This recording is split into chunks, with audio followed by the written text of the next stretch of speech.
Theory of distribution and factor pricing. നമ്മൾ കഴിഞ്ഞ ക്ലാസ്സിലും ഇതേ കാര്യങ്ങൾ തന്നെ ഡിസ്കസ് ചെയ്തിരുന്നു. എങ്കിലും ഒരു റിവിഷൻ എന്നുള്ള രീതിയിൽ നമുക്ക് theory of distribution and factor pricing ഒന്നുകൂടെ ഒന്ന് സ്റ്റാർട്ട് ചെയ്തുകൊണ്ട് ഒന്നുകൂടെ ഒന്ന് റിവൈസ് ചെയ്തുകൊണ്ട് മുന്നോട്ടുള്ള പോർഷൻസ് നമുക്കൊന്ന് കവർ ചെയ്യാം. സോ നമ്മൾ ഇൻകം ഡിസ്ട്രിബ്യൂഷനെ കുറിച്ചും ഫാക്ടർ പ്രൈസിങ്ങിനെ കുറിച്ചുമാണ് ഇവിടെ പഠിക്കുന്നത് അല്ലേ. Factors of production, which are the 4 factors of production: land, labour, capital and entrepreneur. ഈ 4 വിഭാഗത്തിനും കിട്ടുന്ന പ്രൈസ് എന്താണ്, അവർക്ക് കിട്ടുന്ന ഒരു റെമ്യൂണറേഷൻ എന്താണ് എന്നുള്ള ഒരു പോയിന്റ് ഓഫ് വ്യൂ ആണ് നമ്മൾ ഫാക്ടർ പ്രൈസിങ്ങിൽ പഠിക്കുക. അപ്പോൾ ഇതുവരെയും നമ്മൾ പഠിച്ചത് ഒരു പ്രോഡക്റ്റിന് കിട്ടുന്ന, ഒരു ഫൈനൽ ഔട്ട്പുട്ടിന് കിട്ടുന്ന റെമ്യൂണറേഷൻ എന്തായിരുന്നു എന്നാണ്. ഫൈനൽ ഔട്ട്പുട്ടിൻ്റെ റെമ്യൂണറേഷൻ എന്താണ്? പ്രൈസ് ആയിരുന്നു അല്ലേ. അപ്പോൾ അത് കസ്റ്റമേഴ്സ് പർച്ചേസ് ചെയ്യുന്നു, they get what is known as price. അപ്പോൾ ഈ പ്രോഡക്റ്റ് ഉണ്ടാക്കാനായിട്ട് നമ്മൾ ഉപയോഗിച്ചിരിക്കുന്നത് പലതരത്തിലുള്ള ഇൻപുട്ടുകളാണ്. ഇൻപുട്ടിന് കിട്ടുന്ന റിവാർഡുകൾ എന്തൊക്കെയാണ്? ഇതൊക്കെയാണ് നമുക്ക് ഈ ഫാക്ടർ പ്രൈസിങ്ങിൽ, ഫാക്ടേഴ്സ് ഓഫ് പ്രൊഡക്ഷനെ കുറിച്ച് പഠിക്കുമ്പോൾ നമുക്ക് അനലൈസ് ചെയ്യേണ്ടത്. ഇതൊക്കെ നിങ്ങൾക്ക് വ്യക്തമായി അറിയുന്ന കാര്യങ്ങളാണ് അല്ലേ. അപ്പോൾ റിസോഴ്സ് അലോക്കേഷനെ സംബന്ധിച്ച് നമ്മൾ ഏറ്റവും കൂടുതൽ ആ നാഷണൽ ഔട്ട്പുട്ട് എങ്ങനെ ഡിവൈഡ് ചെയ്യുന്നു, അത് സിറ്റിസൺസിൻ്റെ എഫേർട്സിന് വേണ്ടി എങ്ങനെ നമ്മൾ ഉപയോഗിക്കുന്നു, അപ്പോൾ national cake how it is distributed എന്നുള്ളതിനെ കുറിച്ചിട്ടുള്ള ഒരു വിശദമായ ചർച്ചയാണ് നമുക്കിനി നടത്തേണ്ടത്. അതിന് നമുക്ക് ആദ്യം മനസ്സിലാക്കേണ്ടത് what is meant by functional and personal income distribution. So functional income distribution deals with how the national income is shared among the owners of different factors of production. So there will be different factors of production. So what is produced in the economy will have to be shared equally among these 4 factors of production. Now how it is shared, idana functional distribution. So how the national income is distributed, which means the national income may be analyzed either with reference to the factors of production.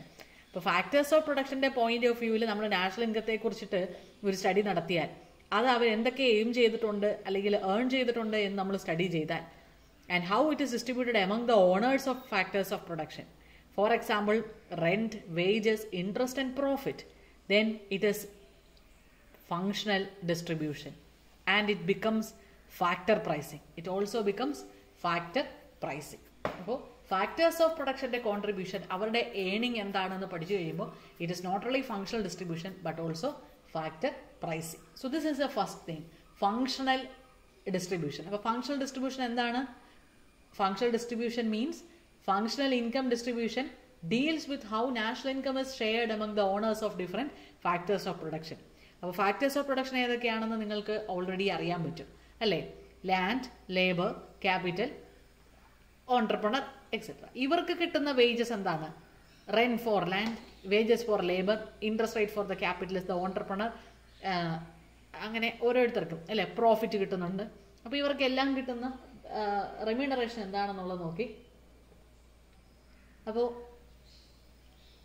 Contribution functional സൈഡിൽ നിന്ന്, ഇൻപുട്ടിൻ്റെ സൈഡിൽ നിന്ന് ചിന്തിക്കുമ്പോഴാണ് അത് functional ഡിസ്ട്രിബ്യൂഷനായിട്ട് മാറുന്നത് അല്ലേ. അപ്പോൾ ഇതിനോടൊപ്പം നമുക്ക് പഠിക്കേണ്ട മറ്റൊരു ആസ്പെക്റ്റാണ് personal income distribution. Functional and the second one is personal income distribution. What is personal income distribution? It deals with how national income is shared among persons in an economy. ആ വ്യക്തികളുടെയാണ്, ഇൻഡിവിജ്വൽസിൻ്റെയാണ്. Is it clear to you? Personal income distribution എന്ന് പറയുന്നത് how national income is shared among persons in an economy. ഈ ഒരു ഇക്കോണമിയിൽ വ്യക്തികൾക്കിടയിൽ per capita വരുമ്പോൾ അത് പേഴ്സണൽ ഇൻകം ഡിസ്ട്രിബ്യൂഷനായി. There are rich people and poor people and how much of total income each person gets. അതാണ് അത് എന്തിനെയൊക്കെ ബാധിക്കും, അല്ലെങ്കിൽ പ്രൈസ് ഓഫ് ഫാക്ടേഴ്സ് ഉണ്ട്, number of factors each persons have, ഇതുമൊക്കെ ആയിട്ട് ബന്ധപ്പെട്ടിരിക്കും. അപ്പോൾ പേഴ്സണൽ ഇൻകം എന്ന് പറഞ്ഞാൽ ഒരു വ്യക്തിക്ക് പല സോഴ്സിൽ നിന്ന് കിട്ടുന്ന ഇൻകമാണ്. അവരുടെ ഐഡിയയ്ക്ക്, അവരുടെ ലേബറിന് ഒക്കെ കിട്ടുന്ന ഇൻകമാണ്. അപ്പോൾ പേഴ്സണൽ ഇൻകം നമ്മൾ പഠിക്കുന്നതിൻ്റെ ഉദ്ദേശം തന്നെ എന്താണ്, ഒരു വ്യക്തിയുടെ income, how it is growing, അതിൻ്റെ പല സ്രോതസ്സുകൾ എന്തൊക്കെയാണ്, ഇനീക്വാളിറ്റിയെ കുറിച്ചിട്ടൊക്കെ പഠിക്കാനായിട്ട്. നമ്മൾ ഇക്കണോമിക്സ് ഒക്കെ എടുക്കുമ്പോൾ നമ്മൾ ഈ ലോകത്തിൻ്റെ പോവർട്ടിയും ഇനീക്വാലിറ്റിയെ കുറിച്ചൊക്കെ ചർച്ച ചെയ്യും. എന്തുകൊണ്ട് ഇതൊക്കെ വരുന്നു എന്നറിയാൻ വേണ്ടി നമ്മൾ വ്യക്തിഗത ഇൻഡിവിജ്വൽ ലെവലിലുള്ള സ്ട്രാറ്റജീസ് ഒക്കെ നോക്കും. അതാണ് ഈ പേഴ്സണൽ ഡിസ്ട്രിബ്യൂഷൻ നമുക്ക് തരുന്നത്. So personal distribution refers to the pattern of the national income distribution among the people in a country without any reference to the form of the income. അദ്ദേഹത്തിന് കിട്ടുന്ന personal income ആവാം, wages ആവാം, salaries ആവാം, interest rate ആവാം, from different sources അദ്ദേഹത്തിന് കിട്ടും.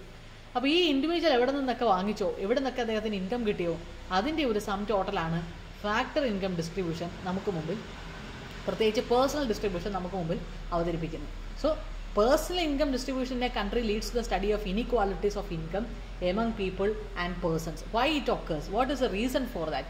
ഇത്തരം കാര്യങ്ങളൊക്കെ നമുക്ക് മുമ്പിൽ എക്സ്പ്ലെയിൻ ചെയ്തു തരുന്ന എന്താണ്? Personal distribution. അപ്പോൾ നമ്മൾ രണ്ട് കാര്യങ്ങളാണ് തുടക്കത്തിൽ പഠിച്ചത്, functional distribution and personal distribution. Functional means how the national income is divided, it is shared among the people. And personal income shows what each person have, അല്ലെങ്കിൽ with reference to their own income, അവരുടെ national income എങ്ങനെ ഓരോ വ്യക്തികൾക്കും എങ്ങനെ കിട്ടി, എത്രമാത്രം കിട്ടി എന്നുള്ളതാണ് നമ്മൾ പഠിക്കുക. അപ്പോൾ ഓരോ ഇൻഡിവിജ്വലിനും എത്രയാണ് ഷെയർ എന്ന് പഠിക്കുന്നത് personal income. How the national income is shared among the factors, owners of factors of production എന്നുള്ളത് നാഷണൽ ഇൻകം ഡിസ്ട്രിബ്യൂഷൻ അല്ലെങ്കിൽ ഫങ്ഷണൽ ഇൻകം ഡിസ്ട്രിബ്യൂഷൻ കിട്ടി. നമ്മൾ എന്തിനാണ് ഇത് ഉപയോഗിക്കുന്നത്? In order to find out the factor pricing. Okay, in order to find out the factor pricing. നിങ്ങൾക്ക് ഇതുവരെ പഠിപ്പിച്ച കാര്യങ്ങൾ മനസ്സിലായോ?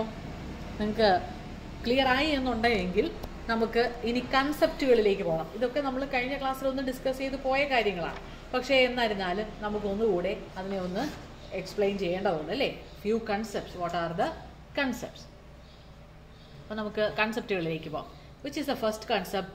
Total physical product. TPP എന്ന് പറയും, total physical product. Total physical product. അപ്പോൾ ടോട്ടൽ ഫിസിക്കൽ പ്രോഡക്റ്റ് എന്തായിരിക്കും? TPP എന്നാണ് അതിൻ്റെ ഷോർട്ട് ഫോം. TPP അതെന്താണെന്നുള്ളത് നമുക്ക് പഠിക്കണം.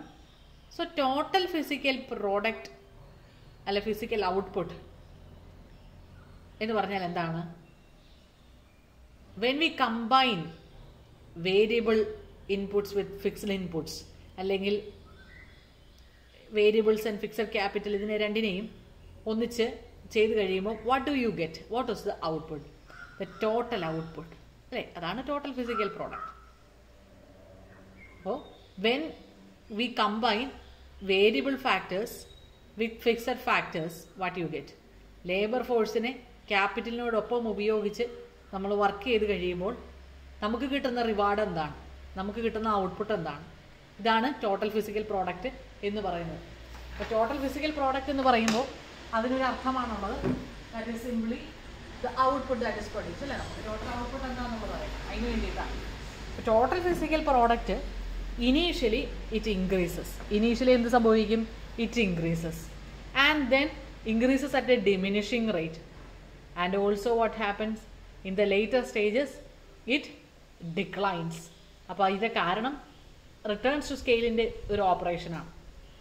അപ്പോൾ increasing returns and diminishing returns എപ്പോഴും ഇവിടെ വർക്കിംഗ് ആയിരിക്കും. So initially when you use more of labour നമുക്ക് ഔട്ട്പുട്ട് കൂടും. പക്ഷെ പിന്നീട് അത് കുറഞ്ഞു തന്നെ വരാനുള്ള ഒരു കാരണമാണ്. അപ്പോൾ ഇത്രയും ഫാക്ടേഴ്സാണ് നമുക്ക് മുമ്പിൽ ഉള്ളത്. ടോട്ടൽ ഫിസിക്കൽ പ്രോഡക്റ്റ് നമ്മൾ ആദ്യത്തെ കൺസെപ്റ്റ് പഠിച്ചു, ടോട്ടൽ ഫിസിക്കൽ പ്രോഡക്റ്റ്. രണ്ടാമത് നമുക്ക് ഇനി പഠിക്കേണ്ടത് എന്താണ്? We are going to the next concept, that is average physical product. എന്തായിരിക്കാം ആവറേജ് ഫിസിക്കൽ പ്രോഡക്റ്റ് എന്ന് പറയുന്നത്? ആവറേജ് ഫിസിക്കൽ പ്രോഡക്റ്റ് എന്ന് പറയുന്നത് it is the output per dose of all variable factors combined. So it is the output per dose of all the variable factors combined. അതായത് total physical product divided by the doses of variable factors combined. അതായത് number of variable factors that is used. അപ്പോൾ average എടുക്കുക എന്നുള്ള ഒരു കൺസെപ്റ്റേ അതിൽ വരുന്നുള്ളൂ. Average ആണ് നമുക്ക് അറിയേണ്ടത്. അപ്പോൾ ആവറേജ് ഫിസിക്കൽ പ്രോഡക്റ്റ് എന്ന് പറഞ്ഞു കഴിയുമ്പോൾ ടോട്ടൽ ഫിസിക്കൽ പ്രോഡക്റ്റ് നമുക്ക് ഓൾറെഡി അറിയാം. Total physical product divided by എന്താ വേണ്ടത്? എത്ര യൂണിറ്റ്സ് ഓഫ് വേരിയബിൾ ഫാക്ടേഴ്സ് ഉണ്ട്? നമുക്കിവിടെ വേരിയബിൾ ഫാക്ടേഴ്സ് ലേബറാണ്. ഈ വേരിയബിൾ ഫാക്ടേഴ്സ് എത്ര എണ്ണം ഉണ്ടോ അതുമായിട്ട് ഡിവൈഡ് ചെയ്ത് കഴിയുമ്പോൾ നമുക്ക് എന്ത് കിട്ടും? ആവറേജ് ഫിസിക്കൽ പ്രോഡക്റ്റ് കിട്ടും. ഇനി നമുക്ക് മൂന്നാമതൊരു കൺസെപ്റ്റ് ഉണ്ട്, that is known as marginal physical product. Marginal എന്ന് പറയുമ്പോഴേ നമുക്കറിയാം that is additional. So total physical പ്രോഡക്റ്റിലേക്ക് ഒരു പുതിയ യൂണിറ്റ് ഓഫ് വേരിയബിൾ ഫാക്ടറോട് വരുമ്പോൾ എന്ത് അഡീഷൻ ആണ് സംഭവിച്ചത്? അതാണ് മാർജിനൽ ഫിസിക്കൽ പ്രോഡക്റ്റ് നമുക്ക് തരുന്നത്. For example total physical product n ആണെന്ന് മനസ്സിലാക്കുക. അപ്പോൾ total physical product minus n-1.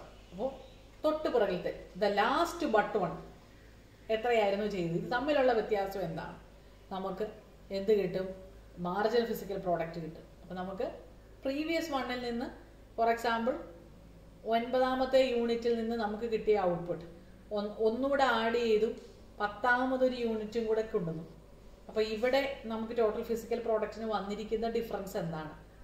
അതാണ് മാർജിനൽ ഫിസിക്കൽ പ്രോഡക്റ്റ് നമ്മളോട് എക്സ്പ്ലെയിൻ ചെയ്യുന്നത്. നമുക്ക് ഈ ഫിസിക്കൽ പ്രോഡക്റ്റിൻ്റെയും ആവറേജ് ഫിസിക്കൽ പ്രോഡക്റ്റിൻ്റെ ഒക്കെ വാല്യൂ കണ്ടുപിടിക്കാൻ പറ്റും. പ്രൈസ് എത്രയാണെന്നുള്ളത് നോക്കിയാൽ മതി. For example value of marginal physical product, നമ്മൾ അതിനെ എഴുതുന്നത് VMP എന്നാണ്. Value of marginal product, not value of physical product, value of marginal product VMP എന്നാണ് നമ്മളത് എഴുതുന്നത്. VMP എന്തായിരിക്കും? That is marginal physical product into price. അപ്പോൾ 10ാമത്തെ യൂണിറ്റ് കൊണ്ട് നമ്മൾ എക്സാമ്പിൾ എടുത്ത 10 യൂണിറ്റ് എന്നുണ്ട്, 9 കഴിഞ്ഞ് 10ാമത്തെ യൂണിറ്റ് കൊണ്ടുവന്ന അഡീഷണൽ ഇൻറ്റു പ്രൈസ് കിട്ടിയാൽ നമുക്ക് അതിൻ്റെ വാല്യൂ എത്രയാണെന്ന് മനസ്സിലായി, അതിൻ്റെ മണി വാല്യൂ എന്താണെന്ന് നമുക്ക് കിട്ടി. In economics we are using everything അല്ലെ, measuring everything in money terms. അതുകൊണ്ടാണ് നമുക്കത് കിട്ടുന്നത്. ഇനി നമുക്കറിയേണ്ടത് marginal revenue product, MRP, marginal revenue product. നമ്മുടെ ബുക്ക്ലെറ്റ് കവറുകളുടെയൊക്കെ ബാക്കിൽ MRP കിടക്കുന്നത് മാക്സിമം റീറ്റെയിൽ പ്രൈസ് ആണ് കേട്ടോ, അതല്ല ഈ ഉദ്ദേശിക്കുന്നത്. ഇത് MRP ആണ്. എന്തായിരിക്കും MRP എന്ന് പറയുന്നത്? MRP is equal to MPP into MR. MPP into MR. നമുക്ക് MPP എത്രയാണെന്നറിയാം, മാർജിനൽ ഫിസിക്കൽ പ്രോഡക്റ്റ് എന്താണെന്നറിയാം അല്ലേ? അപ്പോൾ അതിൻ്റെ കൂടെ മാർജിനൽ റവന്യൂ എന്താണെന്നുള്ളത് നോക്കിയാൽ മതി. സോ നമുക്ക് marginal unit of A factor എത്രയാണ് ടോട്ടൽ റവന്യൂവിലേക്ക് ആഡായി വരുന്നത്, അതാണ് marginal revenue product. Additional revenue എത്ര മാത്രം കിട്ടി അല്ലേ? മാർജിനൽ റവന്യൂ, അഡീഷണൽ റവന്യൂ എന്താണ് കിട്ടിയത്? Under perfect competition marginal revenue product എന്ന് പറയുന്നത് MRP will be is equal to value of marginal product. അവിടെ വേറെ നമ്മൾ കണ്ടുപിടിക്കാൻ പോകുന്നില്ല. VMP അഡീഷണൽ എന്ത് വന്നോ അത് തന്നെയായിരിക്കും. So MRP will be equal to value of marginal product in perfect competition.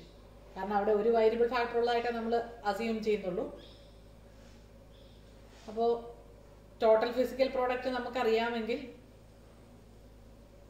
നമുക്ക് ആവറേജ് ഫിസിക്കൽ പ്രോഡക്റ്റും മാർജിനൽ ഫിസിക്കൽ പ്രോഡക്റ്റും ഒക്കെ അതിൽ നിന്ന് തന്നെ കണ്ടുപിടിക്കാനായിട്ട് സാധിക്കും. So these are the few concept that we have to understand before going into marginal productivity theory. നമ്മൾ തിയറിയിലേക്കൊക്കെ പോകുന്നതിന് മുമ്പ് നമുക്ക് ബേസ് ആയിട്ട് അറിഞ്ഞിരിക്കേണ്ട കുറച്ച് കാര്യങ്ങളാണ് നമ്മളിപ്പോൾ പറഞ്ഞു വന്നത്.